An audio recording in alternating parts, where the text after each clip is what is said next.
Ya, negara-negara yang sudah ikut BRICS itu diantaranya Saudi, UAE, Iran, itu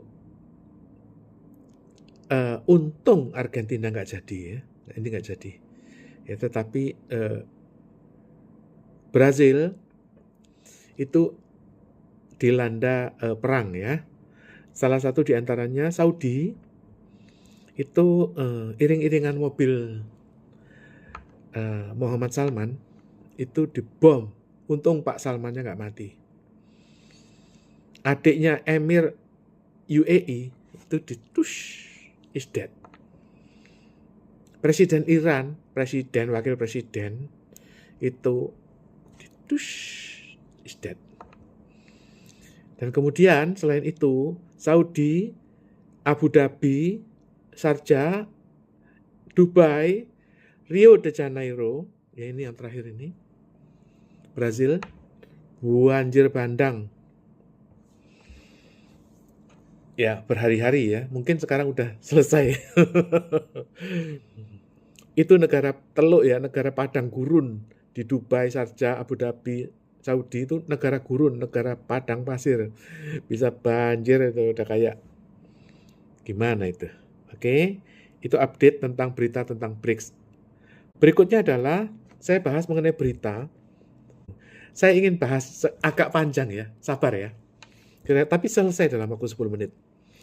Begini, utang kereta Wush itu tidak akan membuat kereta api bangkrut. Kenapa? Jadi begini, Indonesia itu menyelundupkan nikel 5 juta ton ke Cina. Sebagai timbal baliknya, Cina itu memberi utang hidden debt China atau shadow banking China. Utang gelap Cina. Nah, kenapa kok dibilang utang gelap? Karena kalau utang itu biasanya itu lewat bank sentral. Seperti utang lewat World Bank, IMF. Utang itu selalu lewat bank sentral gitu loh. Nah, ini enggak, ini B2B. Ya, PT Hong Sheng ini lawan langsung dengan kereta KAI. Diutangi gitu loh. Nah, jadi seolah-olah ini yang utang itu adalah B2B. Oleh karena itu tidak dicatat oleh bank sentral. Di sini ada pertanyaan 3 ya. 1, kenapa sih kok nggak lewat bank sentral? Kedua, sudah tahu itu utang bengkak nggak karu-karuan sampai kereta api ini bakal bangkrut dalam waktu 5 tahun. Ngapain bunuh diri gitu loh. Yang ketiga, bagaimana solusinya? Kenapa kok utangnya disebut utang gelap nggak lewat bank sentral? Jadi begini, ya, bukan sulap, bukan sihir. Cina itu utang kepada World Bank. Itu utang itu kemudian dibiakkan. Dibiakkan lewat digital money seperti Alipay. Dibiakkan dalam program properti, ya, bubble properti seperti Evergrande, Country Garden itu bengkak sampai bangkrut. Nah, ketika bengkak itu terjadi bubble, ya, uangnya dalam bentuk yuan kan belum jadi US dollar. Jadi ditukarnya itu lewat diutangin kepada Indonesia. Nanti Indonesia nyicilnya dolar. Lah nyicilnya dari mana? Dari penyelundupan nikel yang tadi. Jadi dolar-dolar yang terkumpul di Indonesia itu nanti itu dibayar ke Cina dalam bentuk US dollar. Jadi dengan demikian utang gelap Cina ini merupakan modus penukaran yuan, bubble yuan itu ditukar ke dalam US dollar lewat Indonesia. Sehingga Cina itu membiakkan uang yang tadinya yuan menjadi US dollar. Nah, itu modusnya lewat hidden debt China. Jadi,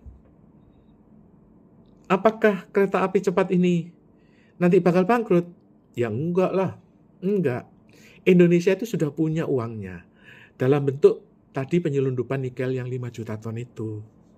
Nah, itulah yang dijadikan modus kemudian jadi penukaran yuan, bubble yuan itu menjadi US dollar itu lewat utang Cina. Paham ya? Kalau nggak paham nanti diulang. Sehingga, apakah kereta api cepat ini membuat KAI bangkrut? Ya enggak, ya sudah ada cadangannya itu. Artinya cicilannya itu sudah ada, gitu, dalam bentuk US dollar. Dari tadi yang ekspor nikel itu kan dibayarnya itu back to back dengan utang, gitu loh. Jadi pura-pura utang ini dibayar, padahal dananya itu dari US dollar yang di Indonesia, dari ekspor nikel itu. Oke, nah ke depan ini masalahnya apa? Masalahnya adalah modus hidden debt China ini, utang gelap Cina ini, sudah ditegur kepada pemerintah. Oleh karena itu harus di stop. Nah, dengan di stop ini apakah nanti kemudian kereta WUS ini akan seperti yang diramalkan oleh Faisal Basri, membuat KAI bangkrut dalam 5 tahun?